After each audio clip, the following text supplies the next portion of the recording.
ஹரியோம் ஜெய் குருதேவ். நம்ம சுவாமிஜியோட அறையில் இருக்கோம். அதில் வந்து விநாயகர், சரஸ்வதி மாதா, கிருஷ்ணர், ஆதிசங்கரர், தட்சிணாமூர்த்தி, வேதவியாசர், ஆதிசங்கராச்சாரியார், குருஜி கிருஷ்ணா. ஜெய் குருதேவ். சுவாமிஜியோட இப்போ வந்து கிளாஸுக்கு ப்ரிப்பேர் பண்ணிட்டுருக்கார், கேம்புக்கு. ரொம்ப ரொம்ப சந்தோஷம். நம்மளுக்கு ஒரு பெரிய பாக்கியம் இன்றைக்கி. ஹரியோம் சுவாமிஜி. ஹரி ஓம். எல்லாருக்கும் கீதா ஜெயந்தி முன்னதாகவே வாழ்த்துக்கள். நமஸ்காரங்கள் சுவாமிஜி.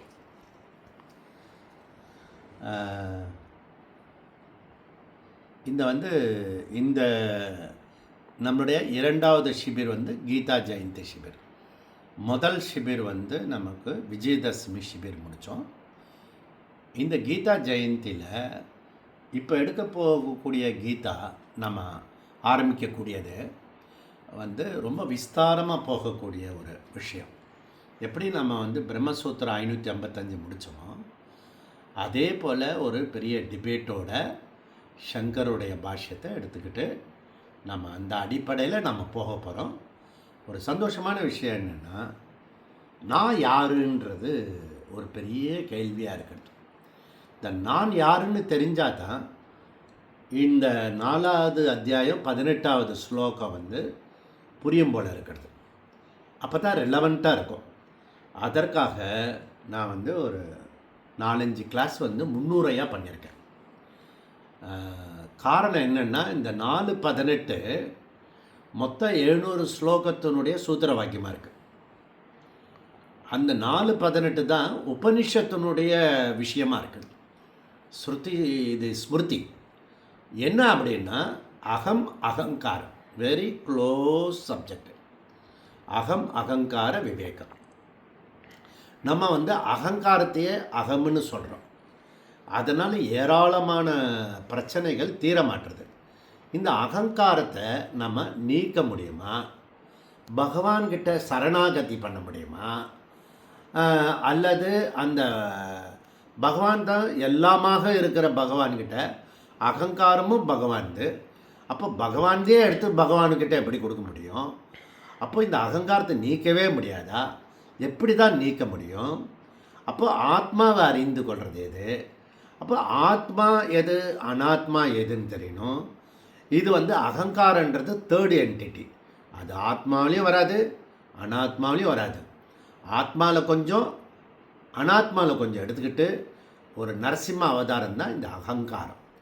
அப்போ நம்ம என்ன பண்ண போகிறோன்னா, இந்த கீதா ஜெயந்தியில் ஆத்மா அகங்கார விசாரத்தை பண்ணணும்.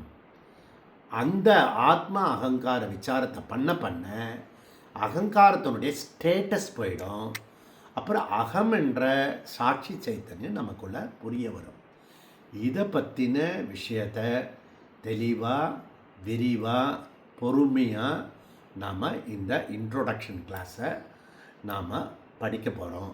அதனால் இந்த கீதா ஜெயந்தி சிபிருக்கு வரக்கூடியவர்கள் நிச்சயமாக அவர்கள் பாக்கியவான்களாக தான் இருப்பார்கள் என்பது கிஞ்சித்த சந்தேகம் இல்லை. பகவானுடைய கிருஷ்ணனுடைய அருளால், சாஸ்திரத்தினுடைய அருள்னால், இந்த குருவோடைய அருள்னால், இந்த 3 அருள் இருந்தால் கூட இப்போ நீங்கள் படிச்சிருப்பீங்க. ஆத்ம விசாரத்தில் ஒரு கிருப்பா ரொம்ப தேவைப்படுறது. அதுக்கு பேர் ஆத்ம கிருப்பா. உன்னுடைய கிருப்பா உனக்கு தேவைப்படும். உன்னுடைய கிருப்பா என்ன முடிவு பண்ணணும். நீ வர்றதுன்னு முடிவு பண்ணிட்டா வழி கிடைக்கும். வரலன்னு முடிவு பண்ணிட்டேன்னா காரணம் சொல்லுவேன். அதனால் உங்கள் இஷ்டம். அது நீங்கள் வழி கண்டுபிடிச்சி வரப்போகிறீங்களா, இல்லை முடிவு பண்ணாமல் காரணம் சொல்ல போகிறீங்களான்றதை நீங்கள் முடிவு பண்ணிக்கோங்க. ஆனால் என்னுடைய ஆசீர்வாதம் பரிபூர்ணமாக இருக்கும். பகவான் ஸ்ரீகிருஷ்ணனுடைய ஆசீர்வாதம், சாஸ்திர ஆசீர்வாதம், இது 3 ரெடியாக இருக்குது. இப்போ ஒன்று பாக்கி ஆத்ம கிருப்பா வேணும். அது உங்ககிட்ட தான் இருக்குது, மற்ற 3 பேர்கிட்ட இல்லை. அதனால் நீங்கள் முடிவு பண்ணி வரத்துக்கு நானும் என்னால் முடிஞ்ச பிரார்த்தனை பண்ணிக்கிறேன். ஹரி ஓம். கீதா ஜெயந்தி வாழ்த்துக்கள். மீண்டும் जय बोल सद्गुरुनाथ महाराज की जय.